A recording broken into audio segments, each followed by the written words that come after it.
Welcome to the Voices for Voices podcast, sponsored by Redwood Living. Thank you for joining us today. I am Justin Allen Hayes, founder and executive director of Voices for Voices, host, and Humanitarian. You can learn more about Voices for Voices on our Instagram, Facebook, YouTube, and our website, voicesforvoices.org. Voices for Voices is a 501c3 nonprofit charity organization that survives solely on donations. So if you are able to, please consider heading over to our website to help us continue our mission and goal and dream to help 3 billion people over the course of my lifetime and beyond. Or you can also send a donation to the mailing address of Voices for Voices at 2388 Beckett, Becket, Circle, Stowe, Ohio 44224. Please join me today in welcoming our guest, Chris Carter. Chris, thank you for joining us today. Thanks for having me, Justin. I appreciate that. Absolutely. Very excited to have you with us, to have you share your experiences with our viewers, our listeners, people here in Northeast Ohio and across the world, to share some of the good, the bad, the ugly. And I think let's start with some of the good. Sure. So introduced to you with one of my board members, Rebecca LeMasters, and you shared this super uplifting video, which the topic is not uplifting when you think about it, but to see what a little bit of music and see what getting in front of people and actually just talking about what is actually occurring, how that is, it's important. We're all human and we're going through this, whether we think we're going through it or not. Can you just walk through maybe just a highlight of the video and what was in that documentary for those that haven't seen it, and then we'll include it in our show notes. Yeah, absolutely. So, back in 2016, I basically got this huge fire that was lit by a lot of people in the community that were losing their loved ones, whether it be their husbands, mothers, sons, daughters, brothers or sisters, etc.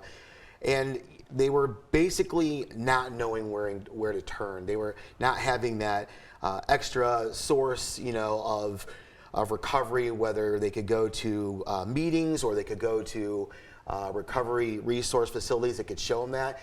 They didn't have that outlet, and we were losing a lot of people. The OD rate was just astronomical at that point in my eyes when I did research back in 2016. So me and a friend, Greg Henry, he is a videographer, got together and we decided that we would create this video clip, and we would post it throughout Facebook and on the internet, and see what we could do to bring more awareness to our communities, not just the Vermilion where this all kind of took place, but pretty much surrounding communities which actually developed going out of different states and made it to different countries as well. The community video that we made started out with talking to me about my personal experience with drugs and alcohol and where it took me, and where it led me to recovery, and how now I turned my life around, being able to help other people. We talked a lot about the OD rate, of course, the course of time in the video, and people were renting out coolers. It'll state that in the video. The coroner was renting these trailer coolers because they didn't have nowhere to put them. And that's alarming. That's really alarming if you really think about it. So basically after that we had a rally, and this rally was huge. It was really cool. A lot of police departments were there. The mayor was there. The community was there. There was a lot of people that were there, and they got to speak about their loved ones. They got to show the pictures. They wanted you to know who they were, that they were someone that meant something so dear to them, their family member. So in that video, if you go and see, you'll see me speaking there. And I shared my experience, just a little bit of it, basically that, I was using for so long. I once, was a drug dealer. I once was in full-blown addiction, and eventually I became, into recovery, went into recovery. They told me that I was a junkie, I was an addict, I would never make anything of myself, would never graduate, and get my GED. I would always be this menace to society is what they told me. And that stigma just kept playing the part where I believed it. I was going nowhere. I, honest to goodness, thought, you know what, I'm stuck. There's nothing. Until that recovery piece came in, until my family members came in, until I met a wonderful lady into my life. And, in 2011, I was able to find recovery, and now I have a job. I have 2 children, and I'm in business development. I'm a counselor by trade. I help people get into treatment, and I'm able to help people now that are with mental illness, as well as finding places for them to live and clothing and etc.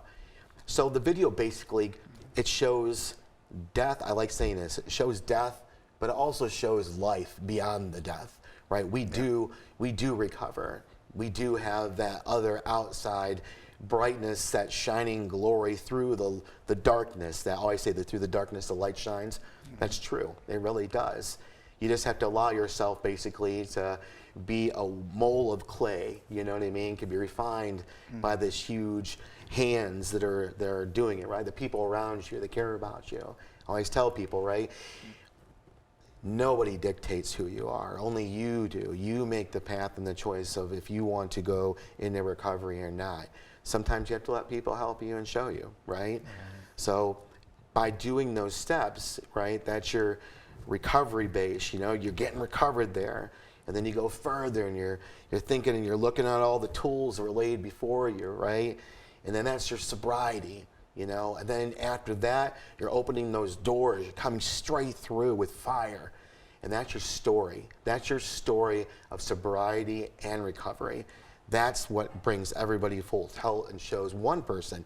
And my show too. But it's that one person that sees that, hey, that lady, that guy, they did it. So you know what? I bet you I can too. So that's kind of a little bit where I went with that video. Yeah, and I love it because it shows, like you said, it shows us kind of the both, kind of the low, and then the positive. And so just on like a personal human level, like how does it make you feel when you make a video like that? When you get in front of an audience? When you do media and talk about what things that are out there that can be fixed and it needs to be worked on, but now versus when the drugs and the substances were kind of ruling your life. How does your energy, and then how do you feel when you're doing it, talking about the positive things, and you're impacting at least one person? Right. So I really think about that. That's definitely a good question. The light was definitely snuffed out. You have a candle, it was snuffed, and the wax hardened. My life, it was crippled. And when I found a different way of living through, programs that were suggested of me, it molded me into a different person, a person who the light came strikingly back on. The doors were open. There was a whole, the rose glasses, as they say, came off. I was just this person that was on fire, and I had it where I was going to save the world, legitly save the world. And eventually that had to be tweaked too, because I can't save the world, right? But, to where I was of dealing drugs and, then doing them and robbing people of their lives, robbing myself of my own life, children involved as well, not being a good father, not being able to be at baseball games or soccer games, or being a part of going to the park and playing with my kids, not taking responsibility of paying my child support, being that, like I said, that menace to society, it robbed not only me, but the people that really cared about me around me, But once I got clean and sober, oh man, and I'm still on fire. The light, it shines brighter than ever. Do I have my ups and downs? Absolutely, but are a lot better to deal. I'm a lot better dealing with them now. I'm not using in order to cope with, the trials and tribulations that I go through. Now I find a different way of meditating or reading or just being slow to speak and not doing anything at all, listening to music, working out, but, my big thing that I always, I feel this void, and it's helping people. Yeah. I love helping people. I just recently, like I was explaining before we came on here, I got a load of toys, and I'm in the middle of this blizzard, going to go to these churches and these shelters and dropping these toys off. There was nothing that was going to stop me. Yeah. Almost did a couple times with cars, but nothing was going to stop me and get in the way. But it was, and the thing, if you'd have asked me back then, it'd have been about me. And now to watch the tears and the smiles come across these kids and these families because they weren't able to have Christmas because they couldn't provide, but someone else who cared, and loved them, we were able to help them. That just says it all. You know what I mean? And there was no price tag on that, but I wouldn't have been there if I'd still been out there qualifying or using, right? So, it's really nice to have people also support you and help you in your journey.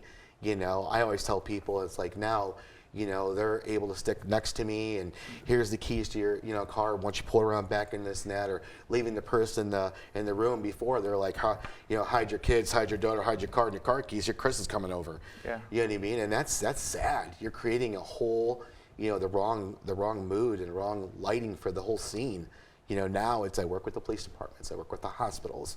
I work with the courts, the states. It's really cool and really interesting that where I've come. If you would have told me that in 2010, I'd have told you you're ludicrous. You're crazy. I can tell you this, which is really neat. 2011, I stole my girlfriend's car. I stole 20 grand from her. I was off for 3 days on a binge, and she found where I was at. And I was at my wit's end. I was crying, was spent, was broke, doing the drugs for that long a period of over, 72 hours. I was just no sleep. I was lost. She came in, grabbed me and got the car out of impound and, detoxed me herself, which I definitely don't recommend that to anybody. Definitely get help and go into treatment for that. To do that on your own is definitely not safe. But she did, and the next day she said she was going to get me help, and I said, great, that's definitely what I want to do. Well, yeah, she dumped me in front of the police station. That definitely was not what I thought was going to happen. And long story short, they came, they got me.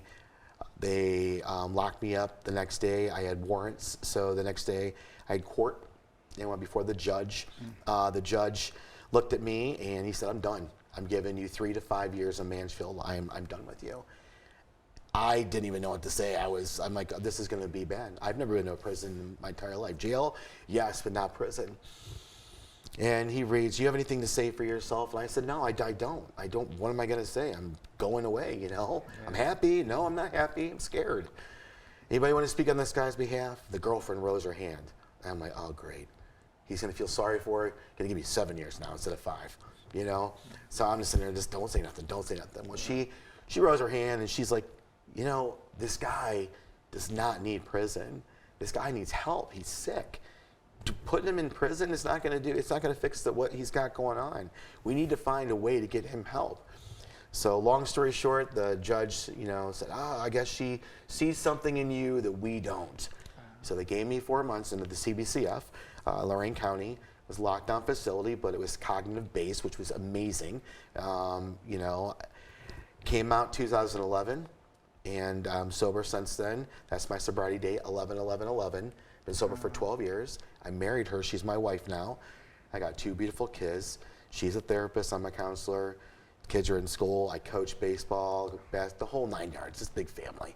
And now, like I told you, my job is, I always tell people, it's not the facility I work for.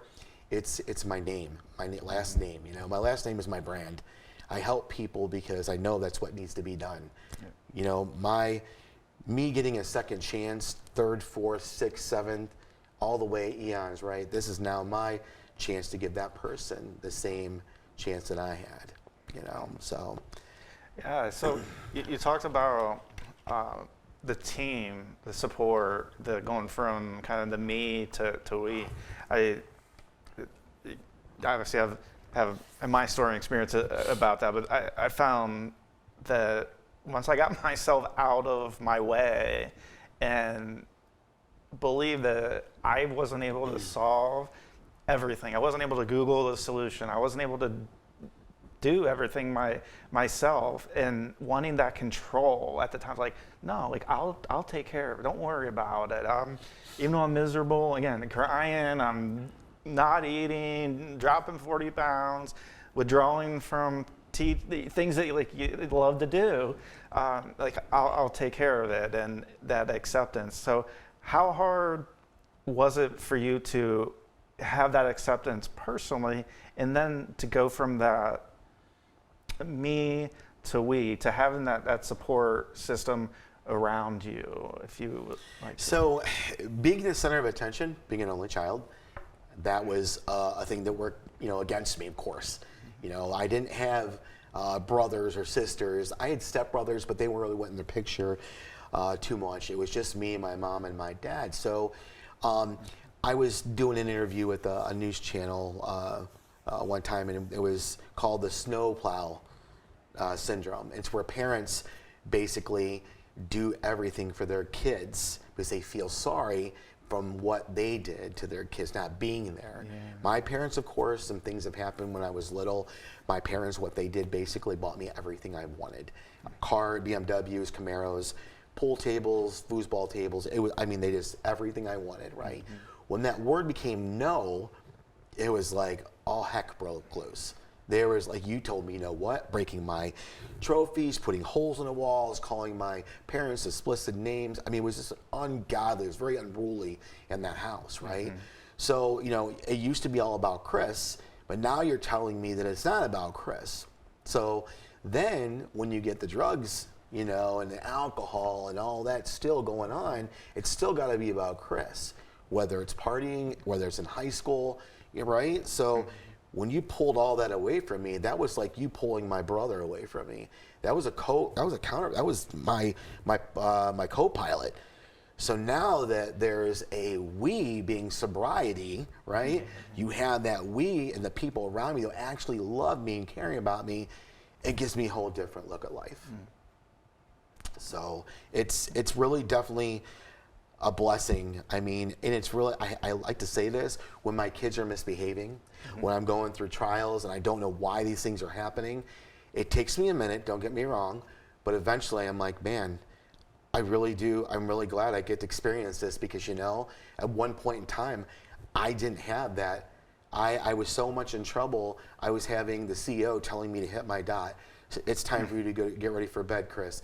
You need to hit your dot, get ready for chow at the hall. I didn't have that luxury, because that is a luxury that we have, of people taking care of us and loving us and providing those things over us, right? But what we do is take advantage of that. Not all, but most take advantage of that because we're selfish. You know, we have that gotta have that instant gratification and let's get it now, you know? And it took me some time. Even the first couple of years being sober, it was a rough situation. I didn't know who I was. Yeah, I went into using and doing all that stuff at the age of 16 years old. So getting into recovery in 2011, I'm still thinking it's lone soldier me. I don't have a wife. I don't have a little brand new baby. I'm still Chris Carter.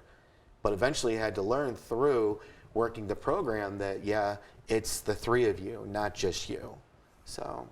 And I found it the same personally with family, of having, I mean, you're doing things not so much for yourself, and I kind of feel like myself, I've done so many things and traveled, and before I got married, and with all the like negative and unhealthy things I did so many things. I'm like, I've done a ton. I've had a ton of fun. Like, maybe it's time to like shift into that other gear, or turn the other direction. And I say, much like you, well, I'll just speak for myself for this. But having my daughter, it is probably one of the main things of like, well, I'm here. Of being married, there's still that sense of like me in that narcissistic side. Yes. Whereas bring a child in and seeing them born and holding them and caring for them and just wanting to like be there like for whatever they need, it's a whole different ball game than it's all about me. And then on the flip side, it's going to the professionals that I didn't want to believe, like, I don't have a problem, like, it's not mental health related, it's the whole stigma, I'm a guy, like, guys don't cry, guys don't go through this, and there are times my wife was like, why are you crying, like, what's the deal here, and it's not that bad, like, why can't you just get out of bed, and those were just things that, it was just so hard to explain, and I just had so much hurt personally, not only that others have done to me, but that I've done to others. And I think that's important for people to find that there are things that other people have done, whether they know they have or not, whether they intended to or not. But then there's also things that we've done. It's like, oh my gosh, like I treated this person, this relationship really horrible. I treated my family. I would blow off getting together with family to go pregame to get ready to go out and try to date multiple people at the same time and all the things. It's like, all right, isn't that like what you do? Like, isn't that like what life is about? And then take that flip side to today with having a daughter and we just celebrated her 4th birthday yesterday. Awesome. And it was like it was like one of the funnest times, just seeing her happy and like together, and it was like one of the. It wasn't like it was my birthday. It wasn't about me. It was like, okay, like I actually legitimately, to your point of taking those toys and those things, and like I'm gonna get those to those families that don't have, like, I'm just going to do it. That's just, there's no, I don't care about the snow. I don't care about what I'm seeing, like people in the wrecks, and I'm just going to do it. And I think people, if they see that, I think a lot of people do, they see that, and they're very, very good parents, very good people. But then there's people that are still good people, but they're just going through kind of rough patches, like you and I, like, okay, like finding my way through life of maybe not having supportive parents growing up. And so their first step isn't going to college or isn't being introduced to somebody that wants them to work for them. Mm-hmm. It's the first step of, going on the streets, and those are my friends. How important was making that, obviously from the health standpoint of you being here, but making that shift just from a health perspective, having a clear mind and helping people versus just helping yourself. I guess that kind of goes back to how you feel when you help others. Right. But again, that energy, that infectious, positive energy of I'm happy to be alive. Like there's people that have died like this morning. Like I could have not woken up, but I could have gotten an accident driving here. So many of those things. If you want to just touch on that. Yeah, I think when I took the light off of myself, in early sobriety, it was about me. I wanted to show people, it's Chris Carter. I'm sober. Look what I'm doing, right? And when I was missing that key component about being sober and now sharing with others, but sharing with others the right way. It's not about going and showing people that you're wearing all these jewelry rings and got the nice clothes and you're basically being a Facebook star, right? I mean, or you're being a person out there that's really not you. You're living first, second, and third shift. You have to pick a shift. Which is it? You know what I mean? So finally, when I picked my shift, right, I like picking second. Reason being is because I like working in the day and I also working in the night. It's both, right? So when I start, peeling back the onion a little bit, layer by layer, I finally found out that, yeah, you know what? I was definitely molded to help others. I just didn't know how to get out of myself in order to do that. Even helping sometimes others, I had to add that, look at me, I did this and did that. I needed to do it for the right reasons. And taking a back stage, it's okay to post and it's okay to let people know you did that, as long as it's for the right reasons. And only you know that, right? Yeah.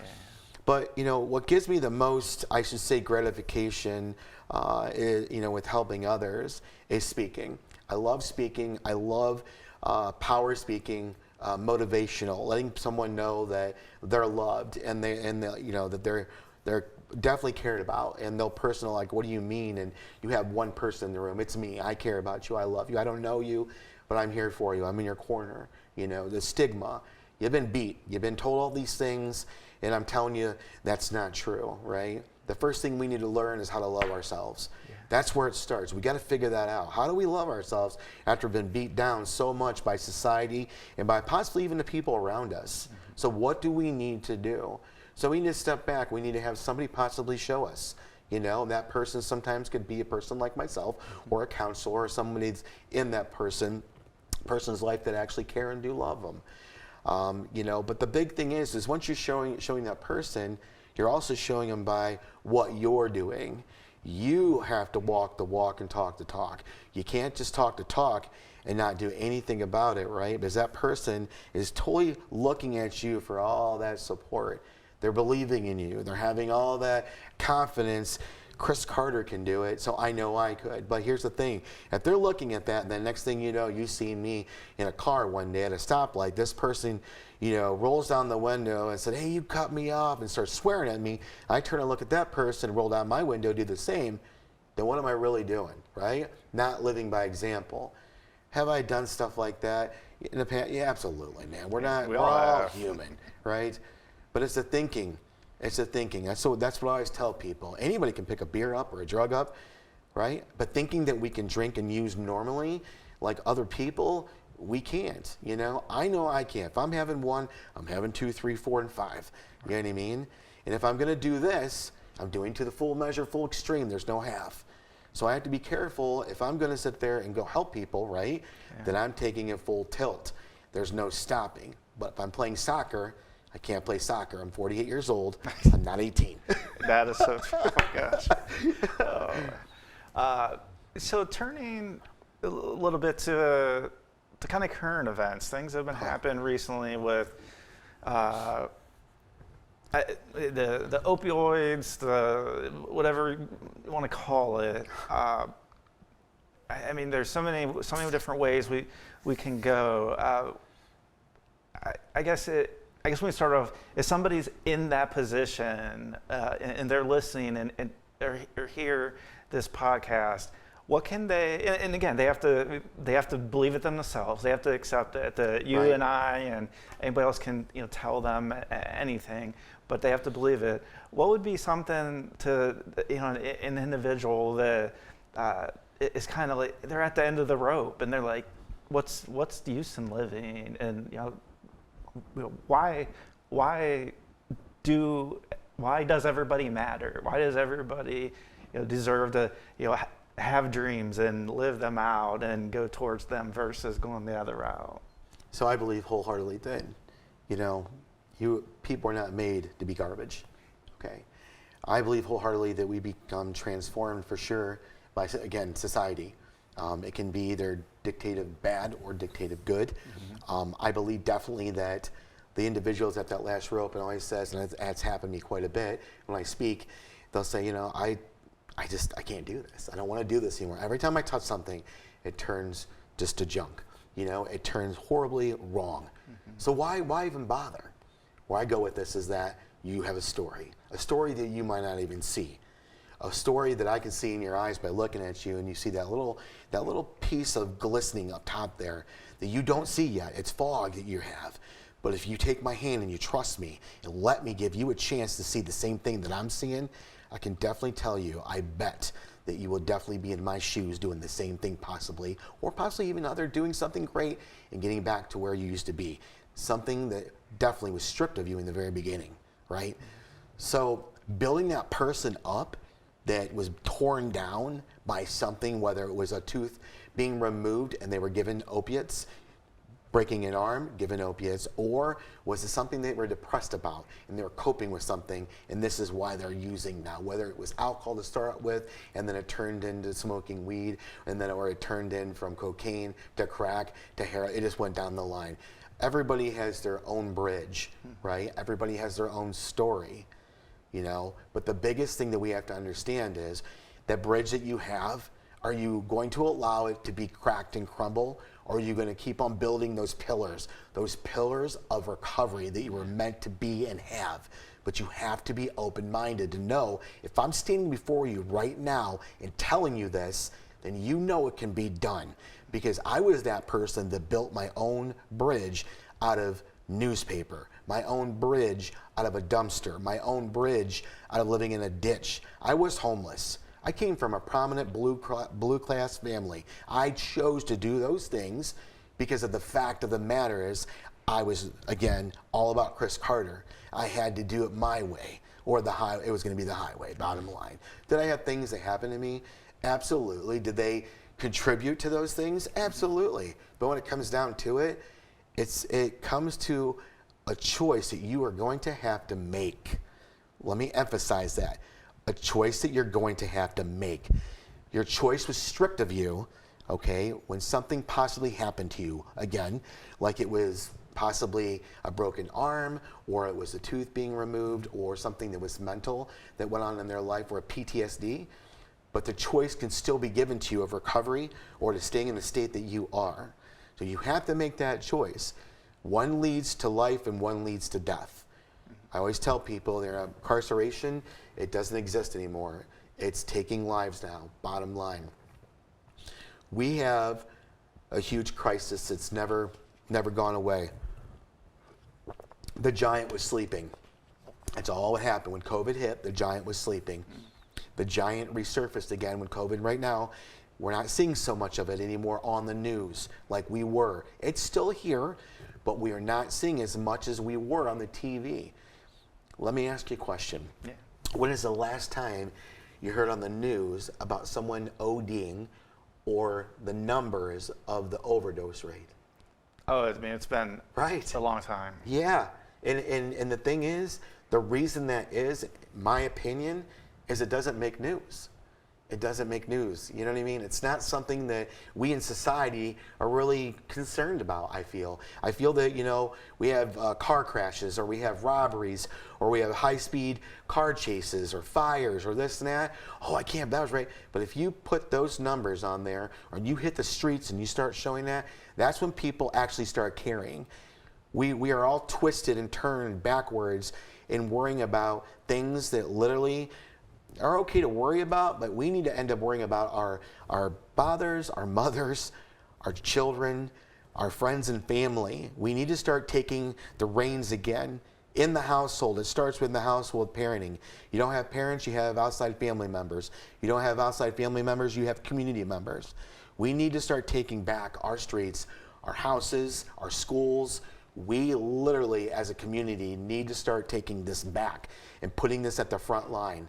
I will tell you right now, being on the front line, there are so many people that pass away with me on the phone, or I found out later the next day that they've OD'd, or they have passed away because of suicide. The youngest I've dealt with on a OD was 9 years old. 9.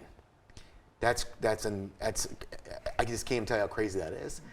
9 years old, and the drugs that were found on the 9-year-old, right, were in the sock. That's a learned behavior. So the child's been doing that for quite some time, right? So again, then you ask yourself, where are we missing the buck on this one, right? Again, if you really look and you step back, you have babies raising babies. You have grandparents that have stepped up to the plate raising their kids' kids. and the kids are out there not taking responsibility. They're out on their phones, iPads, doing stuff with they're not supposed. They're living the single life instead of raising their children. Not all families are like that. Not all. There are a lot of great families out there. There are a lot of people out there that are doing the right thing, but we need more of it. We need more of it. The one thing that I think we're missing, the key component, Justin, is the life skills. We have lost life skills. Nobody knows anymore how to meet anybody out in the real world at all. It's all by phone, texting, you know, there's no interaction. It's like desensitized big time, you know.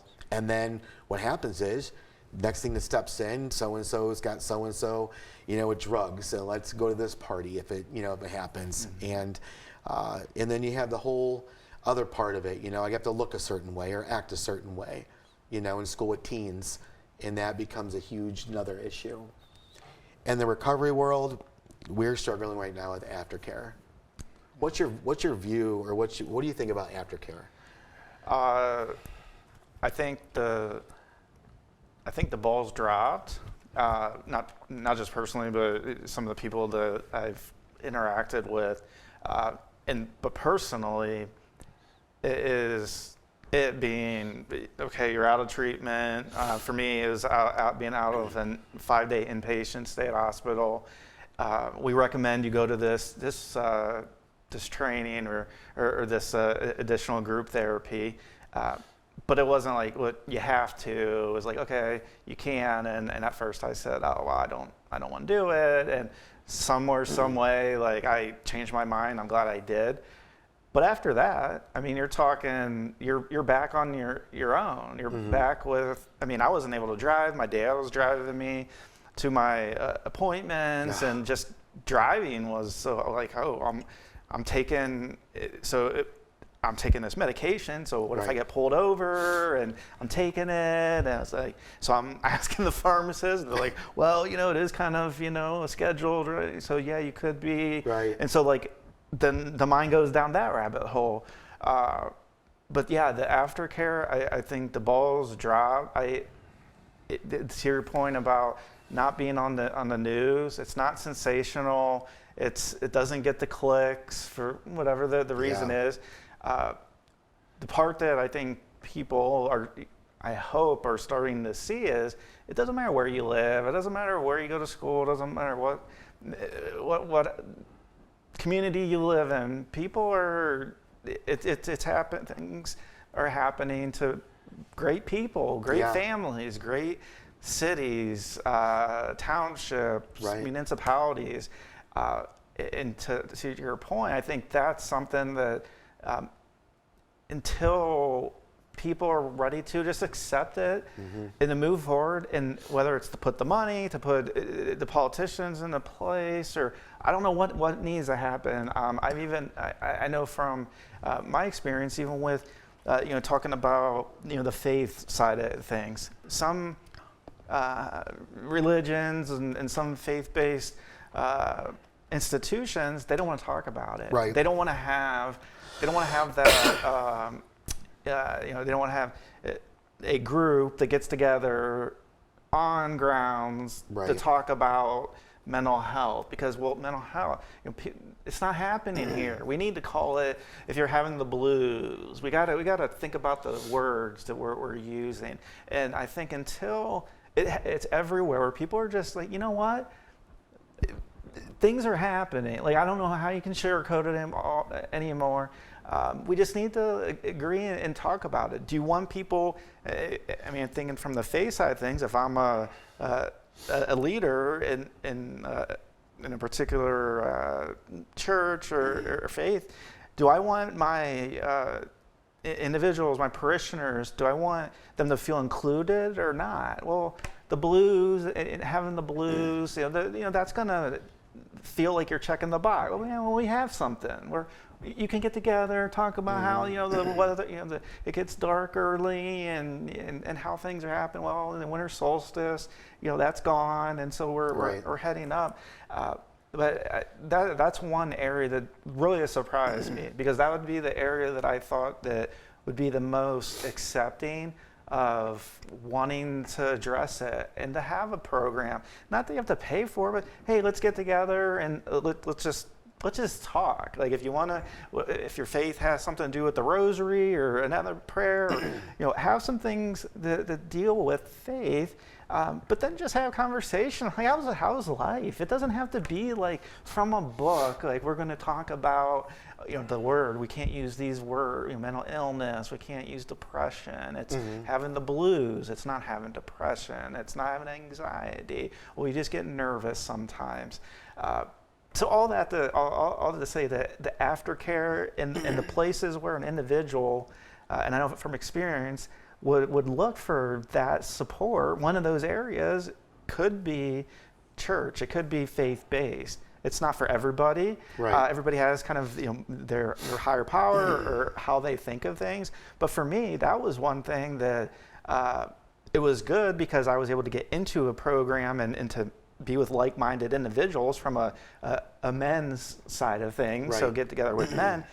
But as I want to help and continue to, just continue to help people of having a group separate just to talk about those types of things. Talk about it. Like, it's happening. You can get up on the pulpit and talk about how things aren't happening, but things are happening. To your point about having, the freezers and having those things are happening. They've happened. Why don't we? Life's too precious and short, anyways. That why don't we try to just help people instead of try to appease or try to get the most clicks? Not my family, not my problem. That's not right. my community. Doesn't happen in my community. No. That's that mental illness part. That's a huge subject. You start talking about different types of disorders, being bipolar, PTSD, anxiety, ADHD, and those some of the things that you've actually, I actually have, and I'll tell you, if I wasn't able to go to a counselor or a psychiatrist and talk about the things that were going on with me, especially with the PTSD, with what I do as a job, I'm going home and not sleeping because I've lost, a person from an OD, or a person, got in a really bad accident, or this person individually can't find them. I take those on. I'm a counter. I'm 268 right now. People have passed away since I've been doing this. So all of that luggage literally rides on my shoulders, right? So I have to find a way of coping with and talking about it, whether it's to a family member, whether it's to a counselor, and I honestly goodnessly say sometimes, you have to go to a route of having medication if that's what needs to be done in order to help you function, and I'm very blessed that I'm able to have my life back in order to be able to help people and not be in a depressive state, not having anxiety, being able to focus and concentrate when we're here talking, not looking at the squirrels in the tree, But I will tell you, when it comes down to an individual getting treatment, there are so many treatment centers out there. I would really like to say, do your research on every single treatment center that you're going to be looking at for your loved one or for yourself. It's very important that you look at the reviews and look at the consistency of what the negative reviews are. Don't look at the, bad food or I can't smoke. Look at if you're seeing the same thing over and over, not enough groups, or there's no groups or stuff like that, not seeing my counselor. Have to look at stuff like that. Look at the how the place looks inside. I'm not talking about extravagant gyms and riding bikes and all that stuff, but I'm talking about being clean in there, having enough room to have groups, stuff that would be really important for yourself or your loved one to help them get into recovery, but further the recovery and be educated the right way. Like I said before, we have places all over the place trying to help people out. Ohio has become one of the largest recovery, I call it holes in the world. It went from Florida model, ripped up through the East Coast, come over into Ohio, and we have one of the highest also medicated and uninsured populations in the state. So, I'm very fortunate. I work for a nice facility, thank goodness. I believe in the program they teach. I like the staff there. They're in recovery, so they are very passionate about teaching the individuals there. There's lots of meetings, lots of groups, and they have aftercare. That was what sold me working there. You know, I'm very firm on with the aftercare. If you don't have aftercare, like we were talking about earlier, what are we doing? We're setting them up for failure. They're going to go back to the community not knowing how to do life skills, parent, or, you know, like you were talking about in one of your other earlier pods I get to see, building a resume. Yeah. I mean, and that's huge. I mean, building a resume is a very important, you know, part of employment, finding that particular job that you want, you know. And I think a lot of facilities, places, they don't key up on that, you know. They get them detox, which is good, and they get them in a residential too, but they gotta have all the keys, all the pieces of the puzzle in order to make the picture of recovery, right? So, yeah, what's important to the patient might not seem like something that's important maybe to the caretaker, the caregiver. Right. So we think about a resume. Oh, everybody has that. Anybody can do that. Well, if you're going through a very rough patch and getting just back on your feet, you may have learned about it, you know, 5 years ago, 2 years ago, 10 years ago. Right. But you need to basically start over. I know for me, like, okay, I wasn't eating for 2 months. I lost 40 pounds, and so that was like one thing. It's like, it wasn't just like, oh, am I taking my medication? Am I going to my groups? It's like, okay, like I feel like I'm allergic eating this food. I lost 40 pounds, and so it's just like, okay, like I'm drinking an Ensure, so I'll be out places, and people will be like, oh, like don't like older people drink that? Right. And I'm like, well, I need to make sure that I at least get my vitamins and nourishment, and so that's kind of been like that one staple, and so whether that's it's not important to somebody else. That's like they're eating their meals and they haven't had like the depth, the degree that things that happen that I have. You know, coming back to just the aftercare of getting help on all the bases, not just if they need medication. Okay, let's take a look at that. We're doing group therapy, or we're doing individual therapy. Do we have a dietitian? Just somebody. Do we have all the bases covered? And then let's get them back to being productive. Not what I think's productive in society, what they think's being productive in society.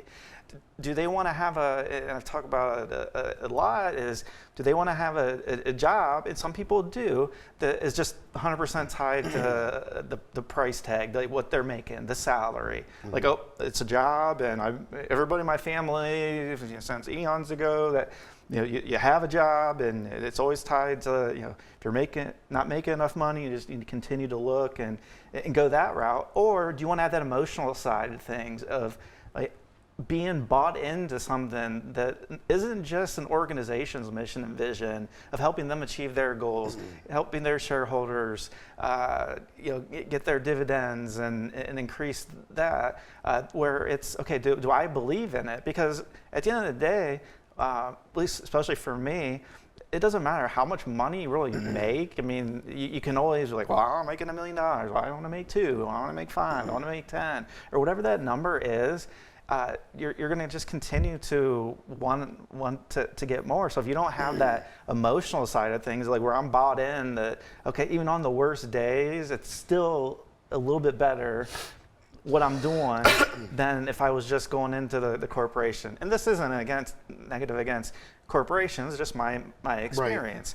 Right. So for you to be, when you talk about aftercare and to buy in and to research facilities, whether you want to look at employment there or you want to check out the treatment, that is very, very, very important. One thing I am just curious about with your experience, is you talk about losing somebody over the phone in all different ways, and going back 9 years old is just got to be crushing. How do you work through that, like in your mind? Because you're going through recovery yourself. Recovery isn't an end point. It's just we still have bad days.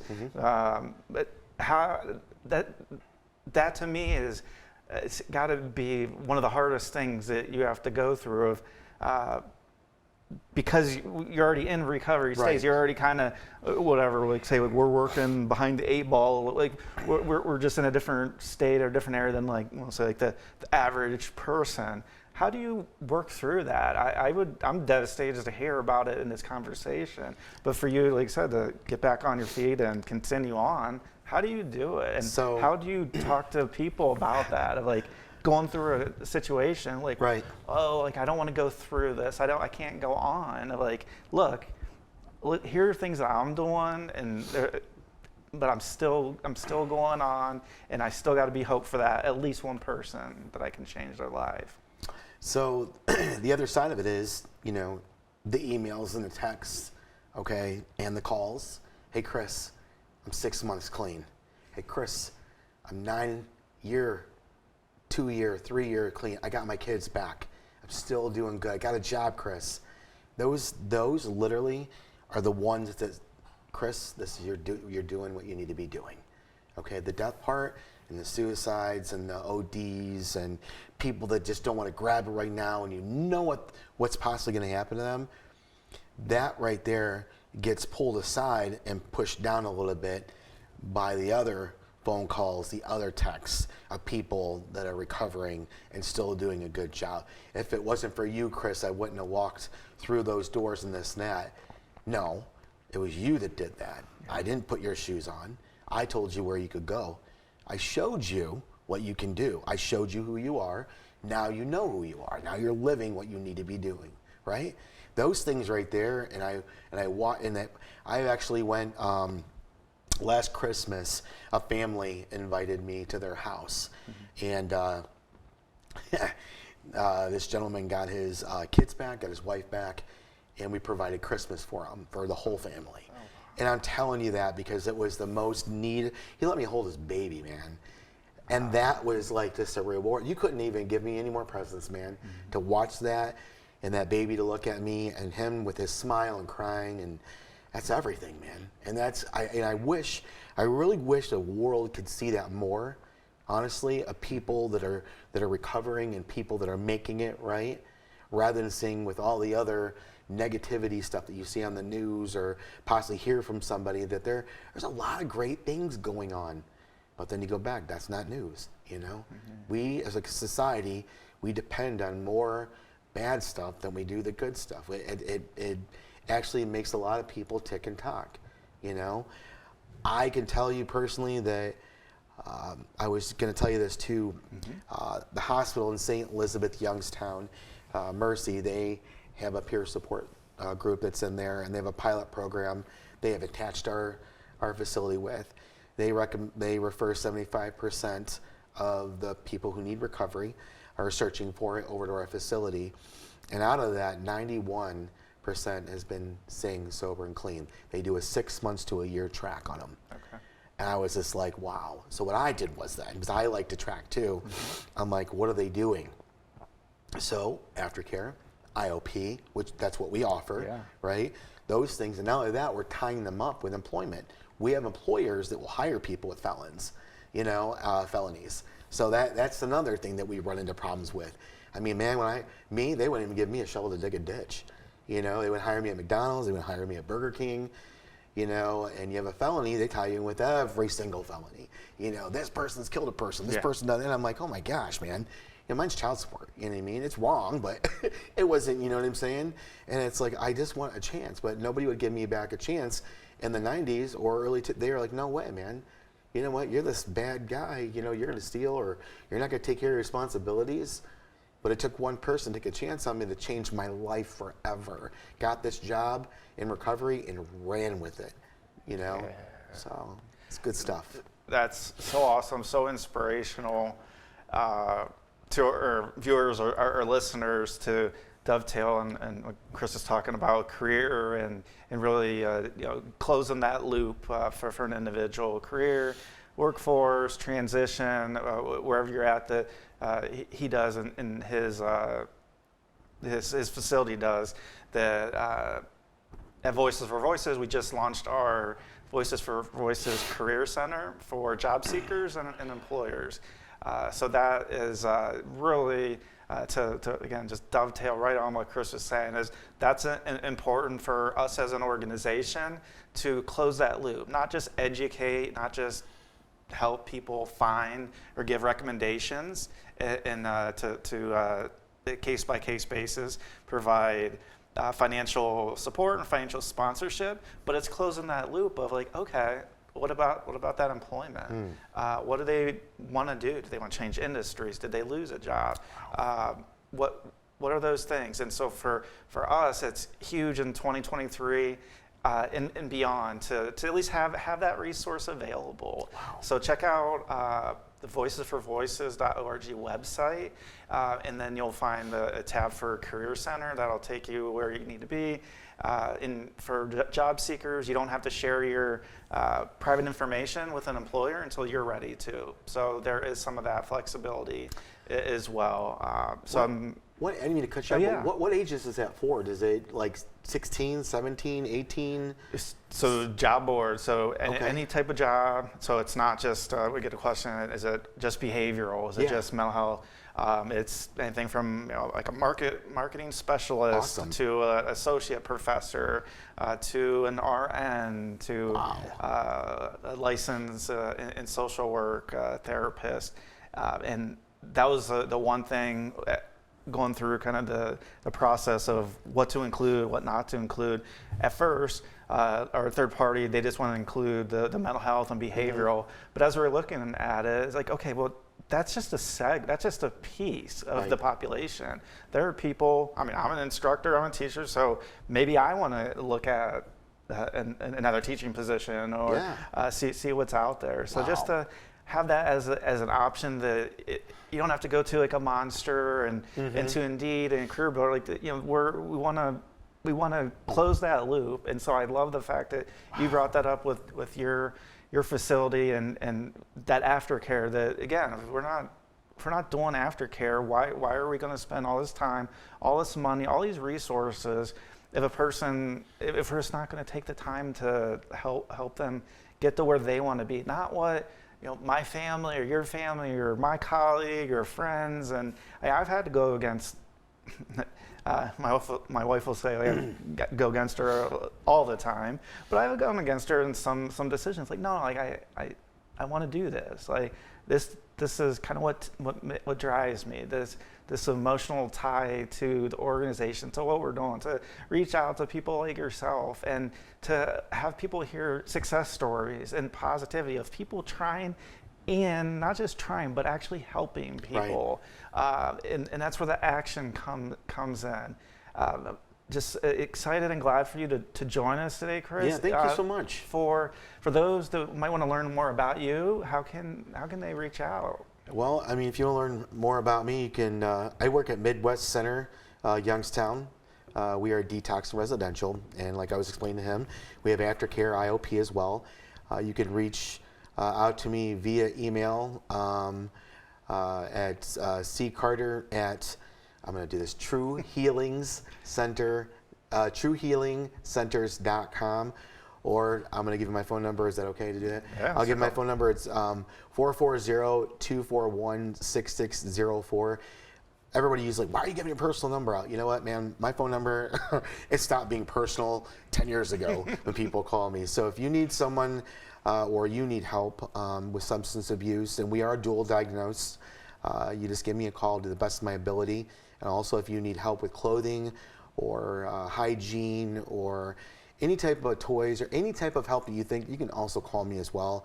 I definitely going to team up here with Justin, and we're going to do the best of our ability to help anybody that needs help. I would love to have you come out to our facility. Yeah, I'd love to go. And speak about this whole career, this job thing. I think that's a huge component too. Yeah, I like that. Love to. Just give me a day and time. I'll be there. Awesome. Great.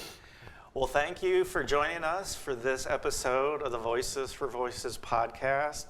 And I want to give a huge thank you to our guest today, Chris Carter, for spending some time with us. Until next time, I am Justin Allen Hayes, founder and executive director of Voices for Voices, host and humanitarian.